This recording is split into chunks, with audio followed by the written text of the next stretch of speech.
hiciéramos una encuesta para preguntar quién se ha sentido encerrado en este tiempo de cuarentena interminable, la mayoría respondería afirmativamente. A todos nos afectó las restricciones a la circulación, el tener que quedarse encerrado en casa y situaciones difíciles, ¿no? En lo laboral, amenazas de enfermedad, de muerte y las noticias que hablaban hasta de un enemigo invisible. Todo contribuyó a una sensación de angustia, de incertidumbre, de preguntarse qué haremos. Pero no somos los primeros ni los últimos en la historia a los que les acontecen situaciones difíciles. En la Biblia tenemos la historia del profeta Eliseo, que vivió más o menos alrededor del año 800 a.C., y le tocó pasar por un episodio muy dramático. Segunda Reyes 6, capítulo 6, dice que el gran ejército sirio había sitiado la ciudad donde vivía Eliseo.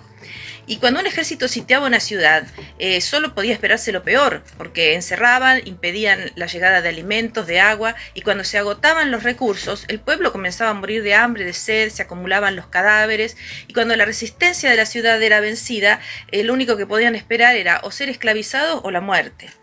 Eliseo tenía un siervo joven que estaba muy asustado por estas circunstancias. Lógicamente, todo le decía que estaba ante un gran peligro y quizás quería salir corriendo, un miedo tremendo se apoderó de él y clamó lleno de impotencia: ¿qué haremos? ¿Qué haremos?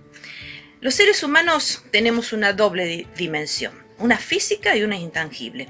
Segunda Corintios 5:7 dice que existen dos maneras de vivir, porque por fe andamos, no por vista. Vivir por vista es lo que le sucedía a este siervo y nos puede suceder también a nosotros. No podía ver más allá de la realidad visible, lo que se percibe con los sentidos naturales. Y no entendían que hay otra realidad invisible, intangible, que es espiritual y solo puede percibirse por medio de la fe.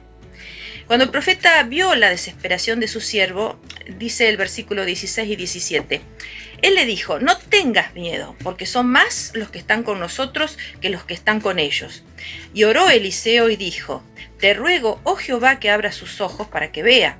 Entonces Jehová abrió los ojos del criado y miró, y he aquí que el monte estaba lleno de gente de a caballo y de carros de fuego alrededor de Eliseo.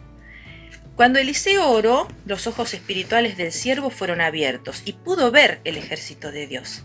La visión espiritual es siempre un milagro.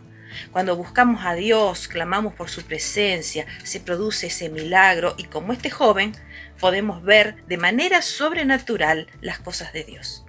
En estos tiempos estamos bombardeados por malas noticias, y también podemos sentirnos temerosos, asediados por problemas, sin ver una salida. No tenemos un ejército sitiando la ciudad, pero nos rodean situaciones que nos llenan de angustia. Falta de trabajo, enfermedad, pandemia, problemas familiares, personales. Y como este joven clamamos: ¿qué haremos? ¿Qué haré? ¿Cómo salgo de esta situación? Y la respuesta del Señor es la misma para nosotros hoy. No tengas miedo, porque más son los que están con nosotros que los que están con ellos. O como dice también 1 Juan 4:4, mayor es el que está en ustedes que el que está en el mundo. No te desesperes, anda por fe y no por vista. Dios es más grande que tus problemas y por fe Dios te hará ver más allá de las circunstancias. Todo es posible para el que cree.